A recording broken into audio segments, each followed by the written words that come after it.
दोस्तों आजकल social media पे प्राचीनता के बहुत गाने गाए जा रहे हैं और हर कोई आदमी खुद को प्राचीन कहने पे तुला है। प्राचीन इसलिए कह रहा है क्योंकि आजकल इतिहास को माने तो प्राचीनता ही इम्पोर्टेंट मानी जा रही है और इसके लिए लेकिन बहुत सारे लोग ये भी कह रहे हैं कि हम प्राचीन हैं, हम ट्राइब से आए हैं।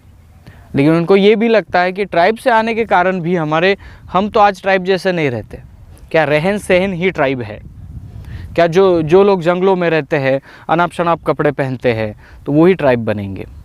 इंडियन गवर्नमेंट ट्राइब के लिए क्या कहता है, ट्राइब कैसा होता है, उसके नियम क्या है, इसको समझने के लिए आपको आज का वीडियो देखना पड़ेगा। और दोस्तों आज मैं ऐसी एक यूनिक बात बताऊंगा जो बहुत सारे समुदाय ट्राइबल तो थे लेकिन कालांतरण से वो ट्राइबल के बाहर भी चले गए। जब यहाँ के बाहरी लोगों का और यहाँ के मूलवंशी लोगों का जब संघर्ष हुआ, इस संघर्ष में संस्कृतियाँ एक दूसरे में चली गई, वैसे ही कल्चर भी चला गया और एक दूसरे का कल्चर इनमें मिक्स भी हुआ है।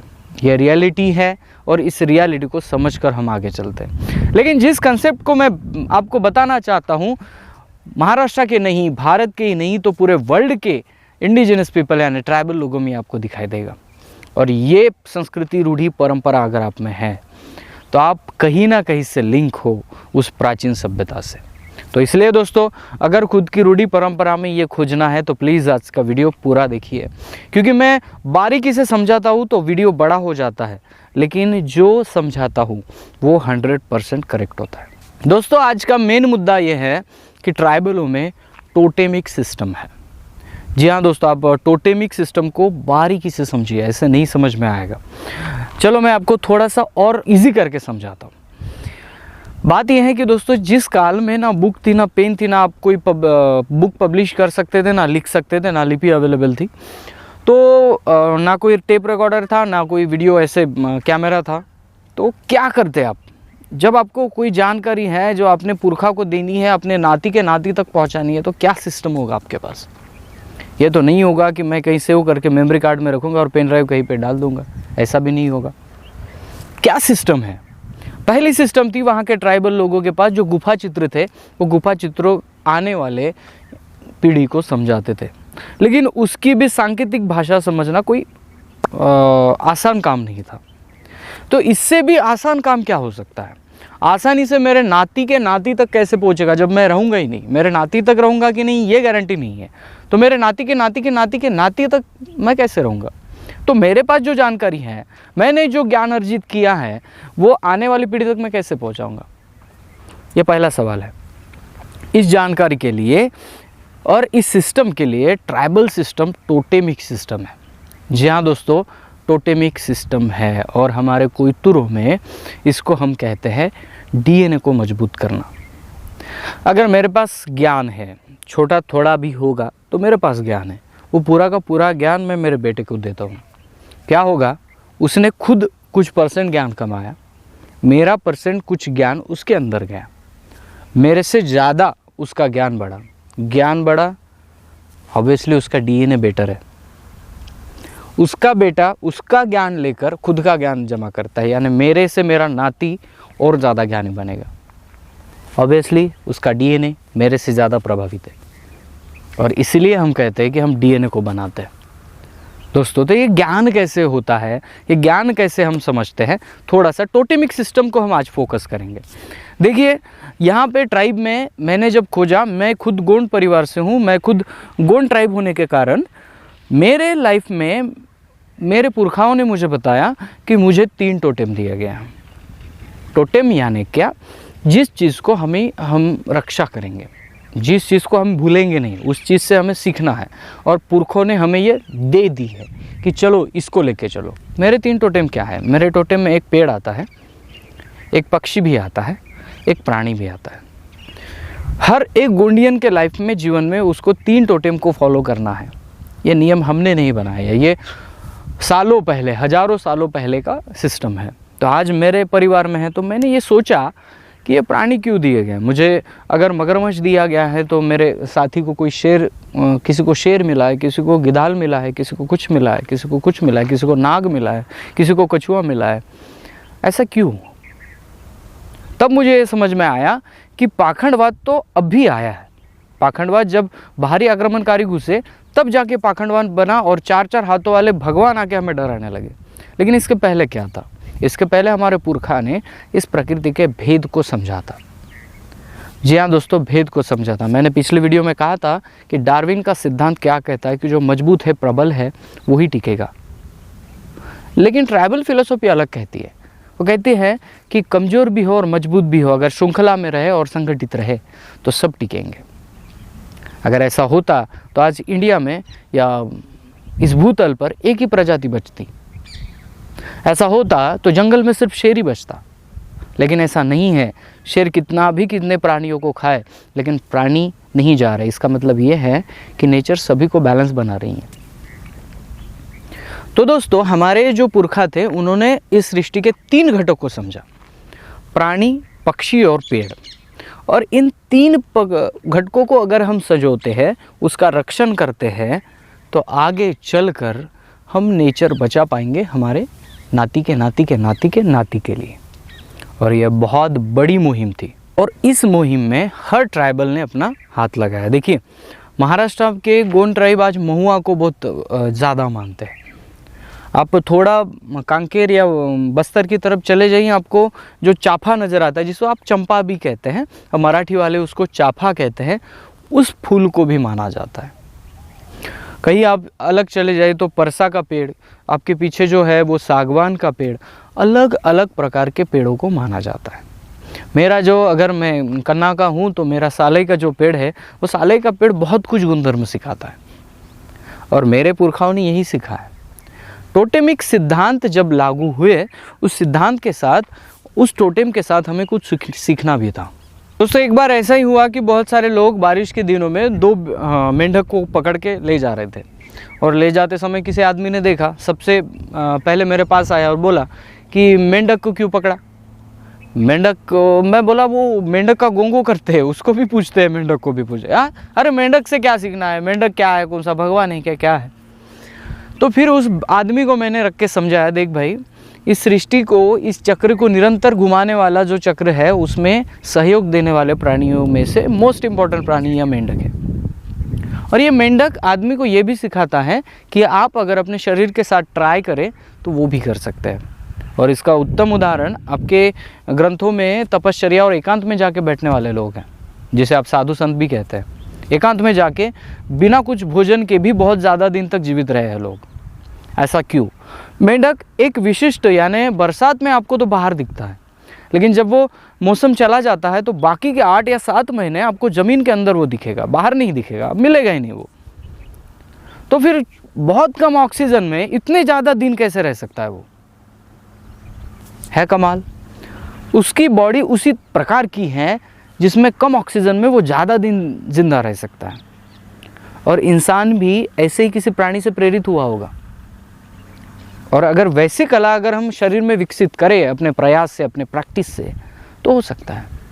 और आपके पुराने प्रमाण अगर आप देख लीजिए, एकांत में जाने वाले लोग ऐसे ही कुछ विद्या जानकर रहते थे, तो उन्हें बाकी लोग चमत्कारी कहते थे। एकाग्रता, कॉन्सेंट्रेशन कैसा आता है? एक पैर पे खड़ा रहकर अगर हम एकाग्र मन करें, जैसे कि कोई बगुला है, वो नदी के किनारे खड़ा रहता है, कॉन्सेंट्रेट करता है और एक ही बार जब पानी में झपड़ी मारता है तो मछली पकड़ लेता है। तो ये चीज़ें, बाकी चीज़ें आती कहाँ से हैं? इंसान ने ये कलाएं सीखी कैसी है? इसके लिए हमें इस प्रकृति के प्राणी पक्षी को समझना पड़ेगा। और इसीलिए दोस्तों, टोटेमिक सिद्धांत का ट्राइबलों द्वारा आधार लिया गया। जंगल के जिस एरिया में जितने ज़्यादा पेड़ मिलते हैं, उन पेड़ों को अपने सगाओं में बांट देना। जैसे मैं हूँ, आप है, बहुत सारे लोग हैं, तो एक एक पेड़ सबने ले लिया। जंगल में दिखने वाला हर प्राणी सबने ले लिया। ऐसा नहीं है कि पकड़ के ले लिया, उनके नाम ले लिए, और पेड़ प्राणी हो गया और पक्षी भी ले लिए। अभी सबको ये बताया गया कि इनका रक्षण करना है। मैं मेरे टोटेम का रक्षण करूँगा और मैं दूसरे के टोटेम को भक्षण कर सकूँगा। यानी एक हाथ से हम बचा भी लेंगे, एक हाथ से हम गुजारा भी कर लेंगे। इसका मतलब ये है बैलेंस बनाना, जिसे हम टोटेमिक सिद्धांत कहते हैं। इसे इंग्लिश में एनिमिस्टिक वे ऑफ लाइफ कहते हैं। और दोस्तों इसी टोटेमिक सिद्धांत को प्राचीन काल से लेकर आज तक चलाया जा रहा है। अगर आपके परिवार में, अगर आपके रूढ़ी प्रथा परंपरा में टोटेमिक सिद्धांत को देखा जा रहा है तो बिल्कुल बिल्कुल आप ट्राइबल परंपरा को फॉलो कर रहे हो। कैसे? देखिए, बहुत क्या हुआ कि ऐसे टोटेमिक सिद्धांत को लेकर चलने वाले बहुत सारे जगह ट्राइब थे, तो कितने सारे ट्राइब कबीले पे आक्रमण भी हुए हैं, कितने सारे ट्राइब कबीले बिछड़ भी गए हैं, कितने सारे ट्राइब शहरों में आ गए जंगल छोड़कर, कितने सारे ट्राइब अपनी जान गंवा चुके हैं। इन दौरान दोस्तों कुछ कल्चर कोई आदमी भूलता गया, कोई आदमी इसको सीखता गया, और इसके लिए आज भी ट्राइबलों की रीति परंपराएं बाकी लोगों में हमें नज़र आती है।